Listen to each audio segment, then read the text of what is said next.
العالمين والصلاة والسلام على أشرف الأنبياء والمرسلين وعلى آله وأصحابه ومن تبعهم بإحسان إلى يوم الدين. أما بعد. Dewan Hakim yang arif dan bijaksana, hadirin sebangsa dan setanah air yang kami banggakan. Tutut Husnia, seorang pakar sosial psikologi, dalam bukunya yang berjudul Pengaruh Identitas Etnis dan Golongan, beliau mengatakan identitas agama merupakan hal yang sentral bagi seluruh masyarakat Indonesia. Dengan identitas suku, ras, dan nasionalisme. Mengapa demikian hadirin?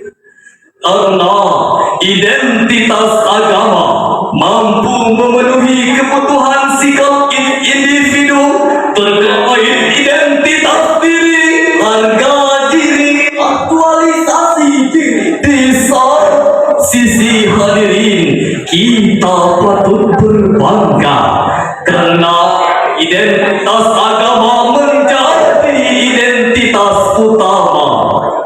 Namun di sisi lain hadirin, identitas agama juga dapat memecah belah persatuan, terbukti oleh intoleransi umat beragama, bahkan sampai pelanggaran tempat beribadah umat beragama.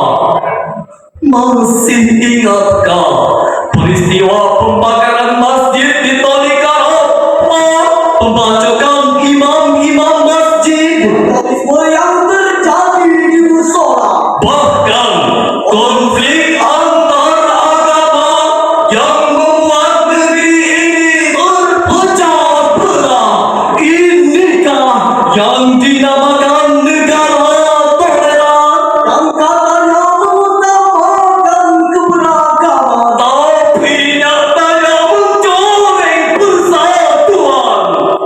Lalu bagaimanakah konsep Al-Quran dalam menghadapi persoalan tersebut? Maka dari itu, pada momentum kali ini, kami akan menyampaikan syarahan Al-Quran dengan judul Upaya Mewujudkan Islam Rahmatan lil Alamin, dengan landasan Al-Quran Surah Al-Anbiya ayat 106 sampai 107 yang berbunyi, A'udzu billahi minasy syaithanir rajim.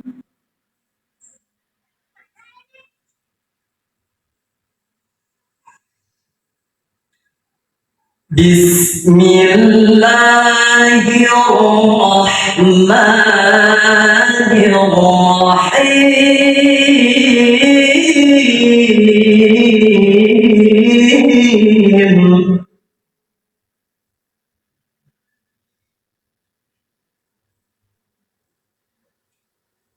Inna fi hadza labalaghan liqaumin 'abidin.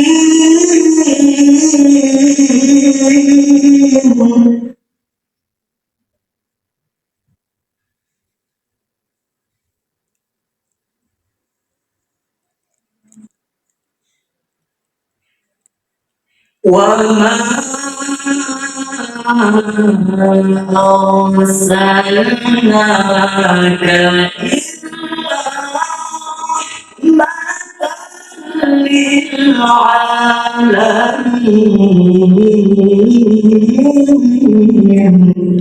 Aku berlindung kepada Allah dari godaan setan yang terkutuk dengan nama Allah yang Maha Pengasih lagi Maha Penyayang.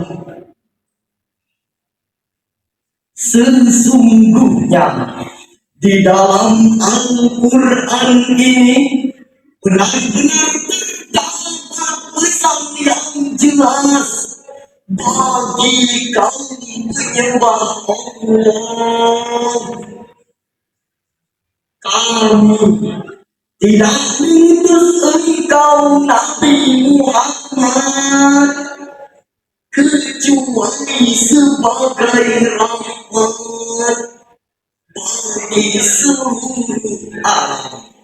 Dewan Hakim yang terhormat, hadirin yang diberi rahmat, Syekh Abu Fida Ismail Ibnu Kathir dalam tafsir Ibnu Kathir jilid kelima halaman 338 menjelaskan bahwa Nabi Muhammad sallallahu alaihi wasallam diturunkan oleh Allah bukan hanya untuk membinasakan orang yang tidak beriman, tetapi untuk menjalin hubungan rahmat bagi seluruh umat. Sebagaimana kubahan masjid berikut ini. Telah lahir cahaya penerang jiwa manusia mulia, penyejuk jiwa. Burung-burung bernyanyi, matahari berseri, dalam hujan hati sebagai obat diri.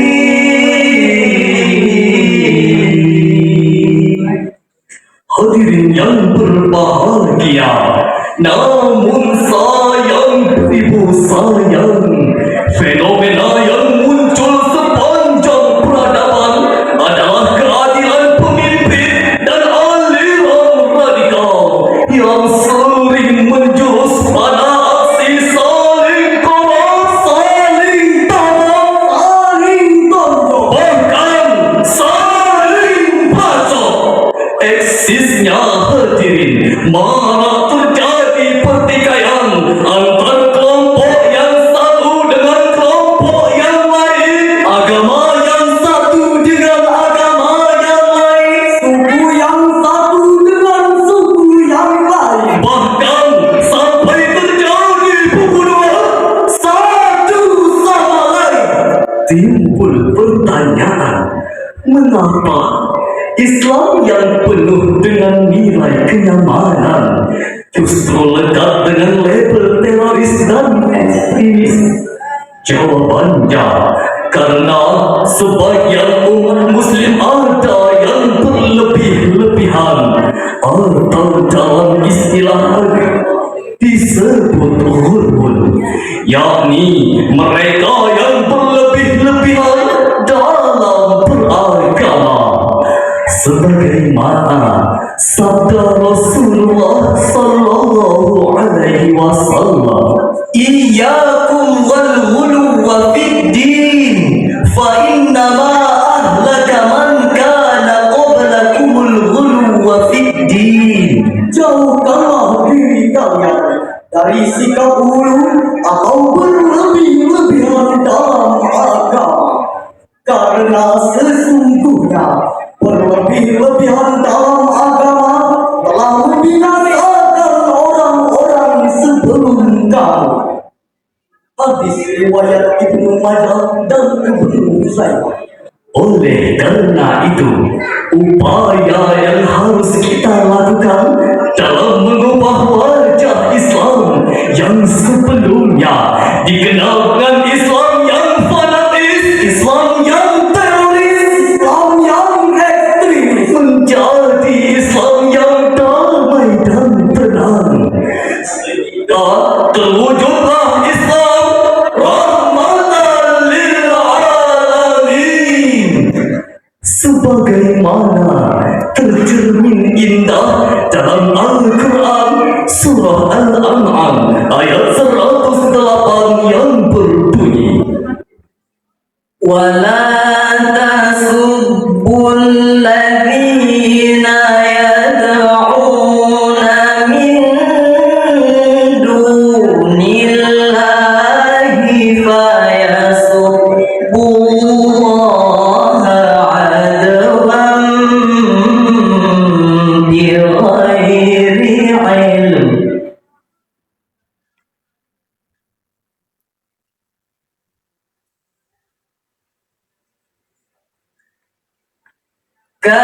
كذلك زينا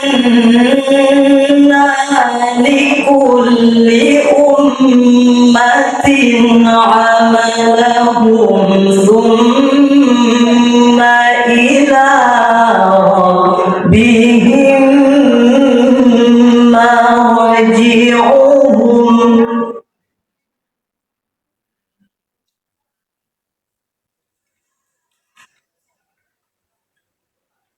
ثم إلى ربهم مرجعهم فينبئهم بما كانوا يعملون.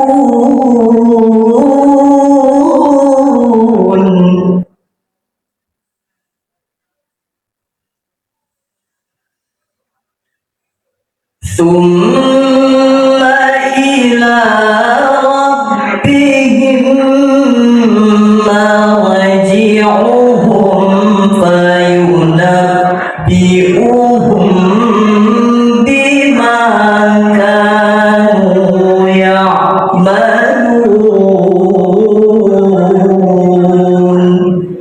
صدق Allahul Azim.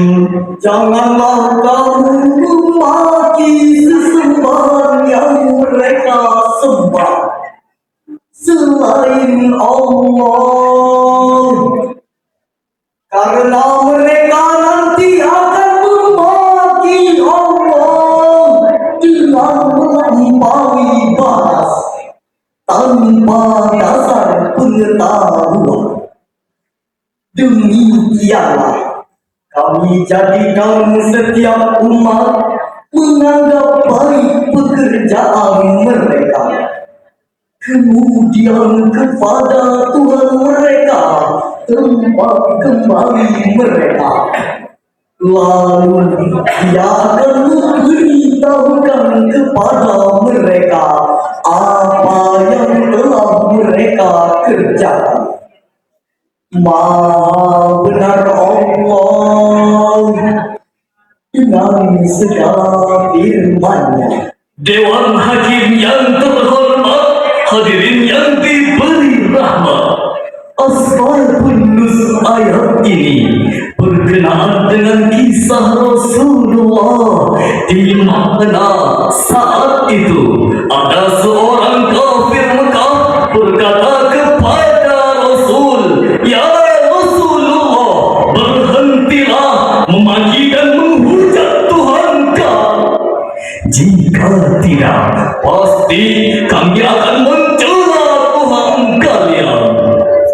Karena itulah Allah larang kaum muslimin untuk memaki berhala yang disembah kaum kafir. Sejarah membuktikan, hadirin, Islam bukanlah agama yang sadis, bejat, apalagi teroris, melainkan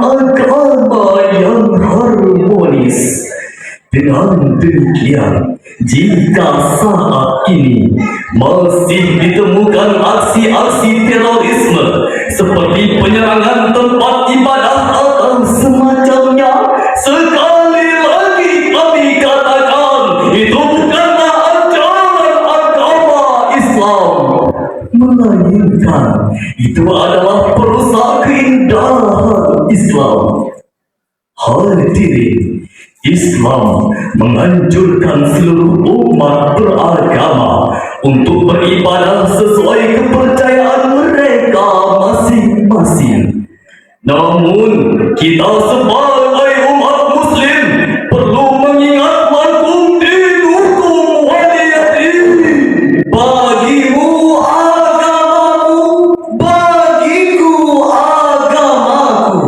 Dewan Hakim yang arif dan bijaksana, hadirin yang berbahagia, sepanjang uraian tadi dapat kita ambil kesimpulan bahwasanya keberagaman adalah sunnatullah yang Allah tetapkan kepada kita.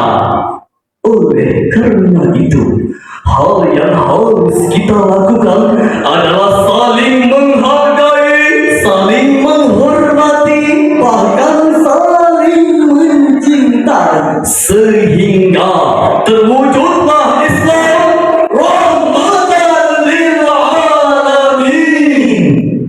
Demikianlah syarahan Al-Quran yang telah kami sampaikan. Lebih dan kurang kami mohon maaf. Akhirnya, menggoreng ikan dicampur bakmi, digoreng terpisah dengan ikan gabus. Cukup sekian syarahan kami. Semoga mendapat nilai yang bagus. Assalamualaikum warahmatullahi wabarakatuh.